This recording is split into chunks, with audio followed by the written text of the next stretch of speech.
Pastor Jen here to share with you verse 5 of Psalm 23. You prepare a table before me in the presence of my enemies. You anoint my head with oil, my cup overflows. I'm really drawn to this verse for several reasons. First of all, I love the thought of table, and I think for me personally, over the last 6 months to a year, what happens at the table has really been resonating in my spirit, especially during this time of sheltering in place and being home and having to stay put. I think about you and your families being around your table, and not only being around your table for meals, but also being around your table for all the things that you're doing, like school at home, worship at home, games at home, everything with the at home at the end of it. But our tables are a place where we really learn who we are as God's kids, as the children of our families. We learn so much at the table. And here I love how the psalmist says, you prepare a table before me in the presence of my enemies. And as I was researching a little bit today, preparing for this, first of all, notice that David says, before my enemies. I don't know about you, but I've had instances in my own life and in our ministry here where I've had to sit down across from someone that either thought I was their enemy or that I kind of felt like that. That's not a pleasant place to be, that confrontation that you sometimes have to have. Sometimes you might have it with a teacher as you're fighting for a grade. Sometimes you might have it with a parent as you're disagreeing about things. But David is saying, you prepare it before me in the presence of my enemies. And here he's saying, Lord, even in the midst of whatever I'm going through, because my heart is seeking you, you prepare that table, you lay it out. You provide not only what my body needs physically, but you also prepare what I need spiritually at that table right in front of my enemies. And I've been someone who's experienced that, where I have come to a table before with someone that I'm in conflict with or have a disagreement with, or we just don't see eye to eye on something. And when you go into those instances, guys, with the Lord in prayer and petition and fasting, and you lay it all out on the table, if you are a believer and the person you're in conflict with is a believer, God does amazing things and can do amazing things right there at that table. And I think that's something that David is referring to in the midst of my struggle, in the midst of the hurt, in the midst of the pain that I'm experiencing from my enemies. And we know, if you know anything about David, you know he had a lot of enemies throughout his lifetime. But he's telling us that God's preparing this table, everything that I need. Something I thought would be kind of cool as we're talking about table is, where is that word table used? And so here's a couple of things. I hope this rings some bells for you.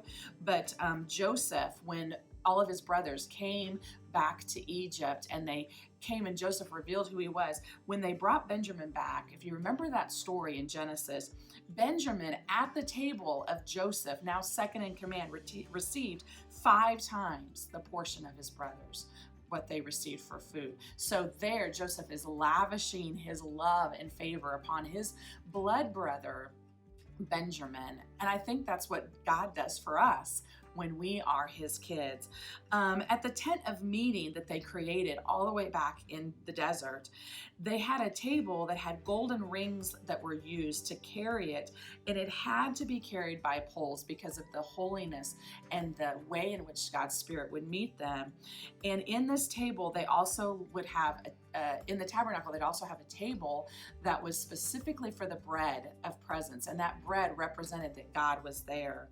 David's table was so full of people that he honored and that stood by him during different wars and battles. He would invite them, and it was an honor to be invited to eat at the king's table. And one of the stories I love about table is Jonathan. If you remember King Saul's son, Jonathan, he was killed in battle, and him and David had such a close friendship and relationship.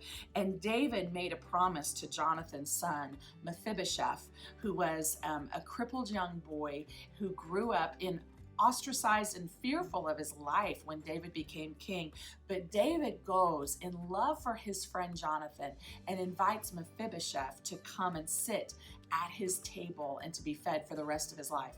Again, David is showing honor and showing grace and showing such love for his friend Jonathan. Here's another one that I thought was really cool because I've taught this story. Elisha, the prophet that followed Elijah. There's a really cool story where he is honored by a Shunammite, I hope I said that right, woman and her husband, because he stopped by and they were very wealthy and they provided a bed and a table for him when he was traveling. He was kind of, they were the free hotel that he got to stay at. And there's a really awesome thing that happens in their lives because of the relationship with Elisha and the way they honored him by providing this for him. Here's a couple other ones. One of the kings of Judah, and I've been reading through Jeremiah recently, so one of the kings of Judah that was taken off to Babylon was in prison, but because he did what he was supposed to do, he was brought out of prison and he was released and he was allowed to eat at the new king of Babylon's table for the rest of his life.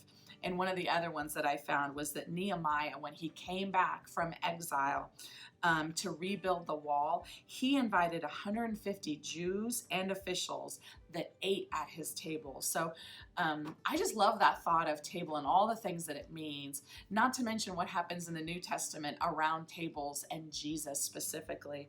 The next part of our verse goes on to say, "You anoint my head with oil, my cup overflows."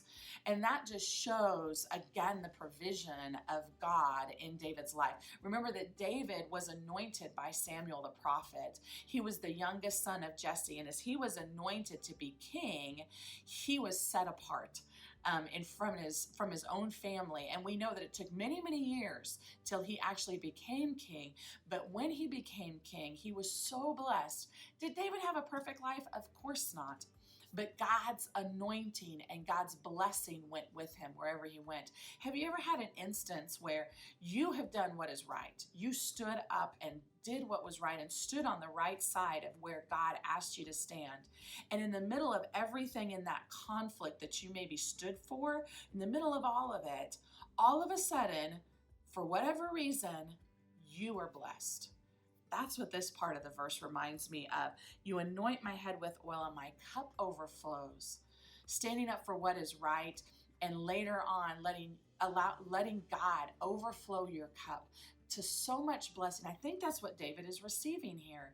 Is he's saying, even in the midst of the hurt and the turmoil and the pain that I've experienced in my life, nothing compares to being able to eat at God's table, being able to have a meal set before me, being able to be anointed, which shows God's abundant love for me and provision and blessing.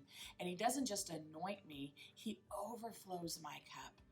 I think this part of this chapter brings us into a place where David realizes how incredibly blessed he is. So I want to ask you, where's the table in your life? Has God blessed you as he's blessed David? Has God anointed you? Has God provided for you, especially during this time? I know for me and my family specifically, we are experiencing God's blessing right now today in the midst of things we never planned on. God is blessing us. One reason I believe is because we are seeking, not always perfectly, but we are seeking to follow after him. So I just invite you to follow him, whatever the case may be, whatever he wants to do in your life. And when you come to those times of conflict and of difficulty, even with people you love and care about, if your heart is right with God, he is going to prepare that table before you. He is going to anoint your head. He is going to overflow and help you through that. And even if you don't experience that type of provision, knowing that he's walking with you through it is more than enough, right? Knowing that he's there, he's walking with you is huge. I hope that blesses you today. I hope that this Psalm 23 devotional series has been a blessing to you and your family. We love you guys, and we'll see you soon.